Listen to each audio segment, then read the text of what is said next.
Majuto ya Lucy. Nyumba ya amani.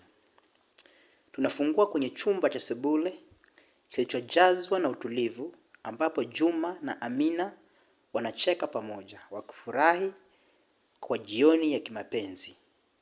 Wanaonekana wenye furaha, wakiwa na mapenzi ya dhati.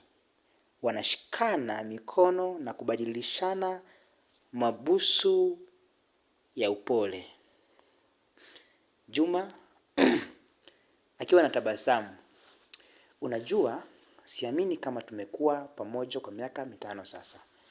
Hii ni miaka 5 ya furaha, upendo na amani. Uhusiano wetu umejengwa kwa nguvu ya kuheshimiana, kudumisha mawasiliano na kuelewana. Amina.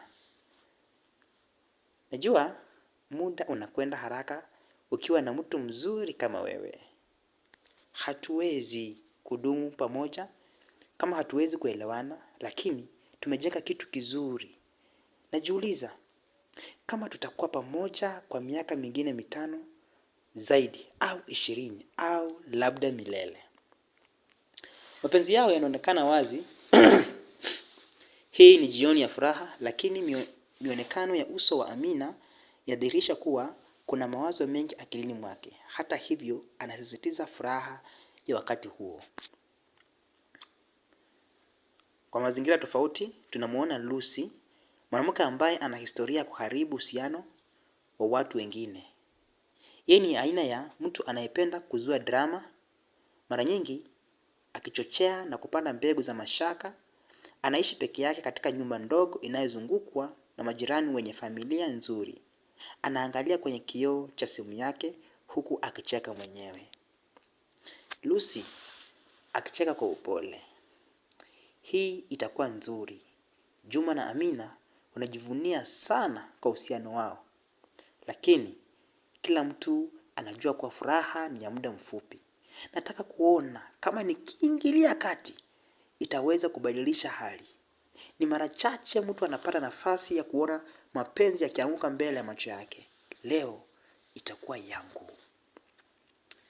Anapitia mitandao ya kijamii akiona picha za Juma na Amina wakionekana na furaha. Lucy anajiambia mwenyewe kuwa hivi karibuni atafanya kila kitu kiwe tofauti. Lucy akiandika ujumbe kwa Amina. Amina, nilikufanyia utafiti na nasikia Juma anazungumza na mwanamke mwingine. Nadhani inabidi umkabili. Lucy anatuma ujumbe kwa Amina na anaendelea kushangilia kwa furaha, akijivunia kufanya kile alichokifikiria kuwa ni kwa manufaa ya Amina. Anajua kuwa hatimaye atapumzika na kuona uhusiano huo wake Amina na Juma ukivunjika. Amina anapokea ujumbe kwenye simu na uso wake unabadilika mara moja. Macho yake yanaguswa na hofu na mara moja anapiga simu kwa Juma. Amina akiwa na wasiwasi. Juma, kuna kitu unanificha. Nimepata ujumbe. Je, kuna jambo linanitatiza? Juma akiwa kwa mshangao lakini kwa upole. Unasema nini? Kitu gani? Nimekuwa na wewe kila wakati. Siwezi kuelewa ujumbe huu wa kutoka kwa mtu mwingine. Amina anamjibu Juma. Nilipata ujumbe kuhusu mwanamke mwingine. Kuna jambo unahitaji kunieleza. Uso wa Juma unabadilika kutoka kwa mshangao hadi huzuni. Anajua kuwa hali inakwenda vibaya. Lakini anajua pia kuwa Amina ni mpenzi wake wa dhati na hataki kumuumiza kwa namna yoyote. Juma anamwambia Amina. Amina, nakuhakikishia hakuna mwingine. Nimekuwa na wewe tu na hakuna atakayekuja kati yetu. Ujumbe huu si kweli. Tafadhali usiache mtu asiyejulikana akuletee mashaka kuhusu sisi. Amina anaonekana kutokuwa na uhakika, lakini anajitahidi kujiaminisha. Anaamua kuzungumza baadaye kwa utulivu zaidi. Wakati huu mawazo ya Amina yamejaa mashaka. Anaona kuna kitu kinachoendelea lakini hawezi kudhibitisha. Anaanza kujitenga na Juma akiwa na huzuni na majonzi ya kushindwa kuelewa. Amina huku akiwa na machozi kidogo. Juma, sijui ni kwa nini lakini hili linanikwaza. Hizi shaka siwezi kuzificha tena. Nadhani kwa sasa hatuwezi kuwa pamoja. Naomba tusitenganishe kwa muda ili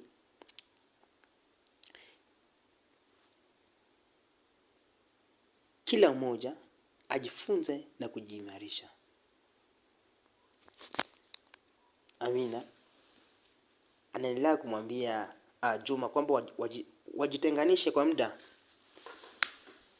Juma akiwa na maumivu machoni mwake anamjibu Amina. Amina, tafadhali usifanye hivi. Hatuwezi kuruhusu mtu mwingine kututenganisha. Usisikie mambo ya watu. Na kuahidi hakuna mwingine. Na sitaki kabisa kuwa mbali nawe. Lakini kama ndivyo utakavyo, nitaheshimu maamuzi yako. Amina anajikuta akienda mbali kidogo na Juma. Hali inakuwa ngumu kwa wote. Lakini kila mmoja anaamua kuwa na muda wa kutafakari. Sasa Lucy amefurahia. Anajivunia kuona mahusiano ya Juma na Amina yakivunjika. Anaona kama amefanikiwa kwa sababu amemweka mbali mtu ambaye alidhani alikuwa mpenzi wa maisha yake. Lucy akicheka mwenyewe. Niliwafundisha kuwa mapenzi au mpenzi anaweza kuwa na udhaifu. Walidhani kuwa kila kitu kitakuwa sawa, lakini hakuna kinachoendelea bila kukumbana na mtihani. Walikuwa na furaha ya muda mfupi. Lakini baada ya furaha yake ya muda mfupi, Lucy anaanza kuona kuwa amekuwa peke yake. Rafiki zake wanamuacha kwa sababu ya matendo yake. Watu wanamshtumu kwa kuingilia maisha ya watu. Sasa Lucy hapa anapata kama wakati wa furaha ya Lucy inapozidi kupotea, anajikuta peke yake. Uhusiano wa zamani, kazi na kila kitu anachokijivunia kilianza kuvunjika. Simu ya Lucy inaita kutoka kwa Daniel, mpenzi wake wa zamani, ambaye alimuumiza sana. Anaona kwamba anapokea ujumbe kutoka kwake. Daniel anaandika ujumbe mfupi kwake Lucy. Ningependa kukujulisha, nimepata mtu mwingine. Tutaoana mwezi ujao. Natumai unafurahi na mchafuko ulioleta kwenye maisha yangu. Lucy anapata kigugumizi. Tabasamu lake linapotea na shimo linajitokeza tumboni mwake. Aliwahi kufikiria kuwa atapona kwa kuingilia uhusiano wa wengine, lakini sasa anajua amepoteza kile alichotaka. Simu yake inaita tena na ni rafiki yake wa karibu ambaye anaonekana kuwa na huzuni. Rafiki kwenye simu akimwambia Lucy. Lucy, siwezi tena kuficha kwa ajili yako. Umeumiza watu wengi kwa uongo na michezo yako. Niko mbali na wewe.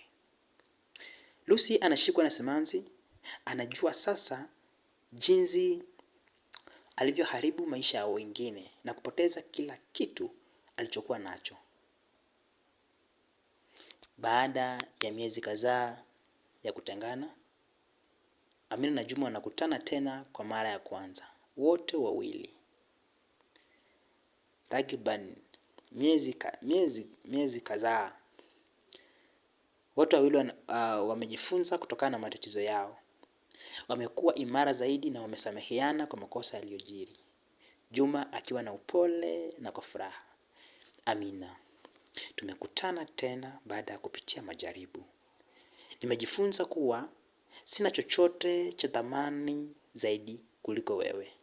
Nataka tu kuwa nawe na kutunza kila kilicho cha thamani kwetu.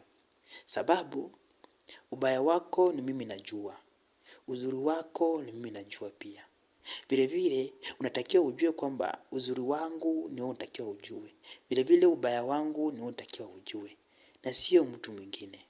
Amina akicheka kwa furaha. Juma, najua tulikosea na kugawanyika kwa muda. Lakini kupitia wakati huo tumejua thamani ya upendo wetu. Tunahitaji kuishi kwa imani, kwa usawa na kwa kujali kila mmoja.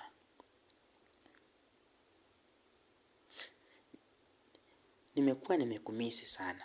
Ila nimeshindwa, nitafanyaje? Kwa kweli wewe ni mtu wa maana na thamani sana katika maisha yangu. Wanashikana mikono kwa udhabiti. Wanarudi pamoja kwa upendo na msamaha. Lucy anatembea mtaani akiwa amepoteza furaha na anaonekana kuwa na huzuni. Anaenda kwenye kijiwe cha zamani, anachokifahamu, lakini anashindwa kutulia. Macho yake yamejaa maumivu na anaona dunia ikimzunguka kwa giza.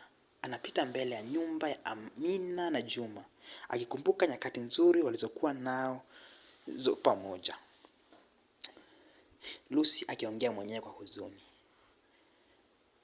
Nilijua kuwa mwishowe kama ingejaribu. Nilidhani kuwa ningeweza kuharibu uhusiano wao na kuwa na furaha.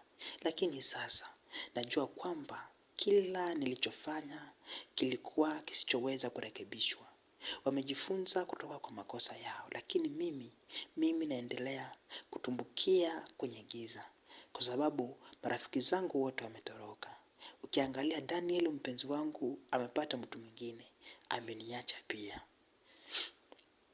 Lucy anasimama mbele ya nyumba ya Amina na Juma, akiwaona wakicheka na kushikana mikono.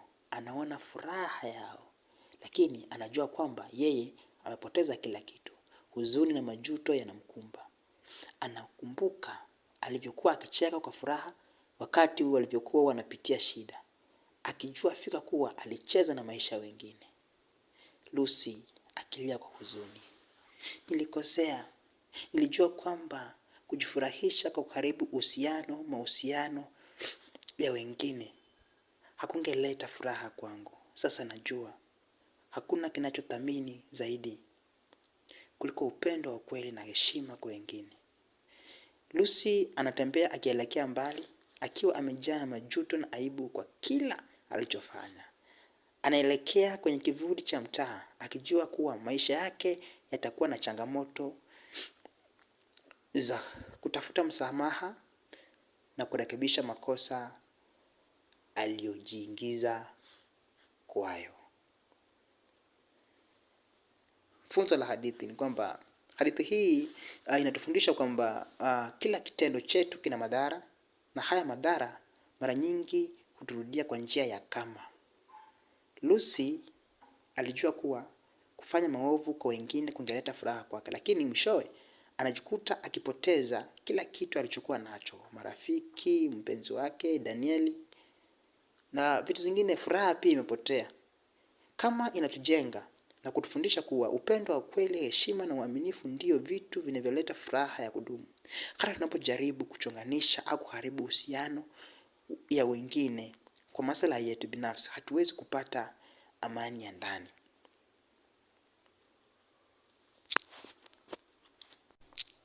Hadithi hii pia inaonyesha kuwa hata kama tumekosea, kuna nafasi ya msamaha na kujifunza kutokana na makosa yetu. Amina na Juma walijifunza kuwa hakuna kinachoshinda upendo wa kweli na imani, na walirudi pamoja kwa nguvu kubwa zaidi kuliko ilivyokuwa awali. Kama Lucy alivyogundua, hakuna kitu kinachostahili zaidi kuliko kuwa na moyo safi na kujali wengine kwa dhati.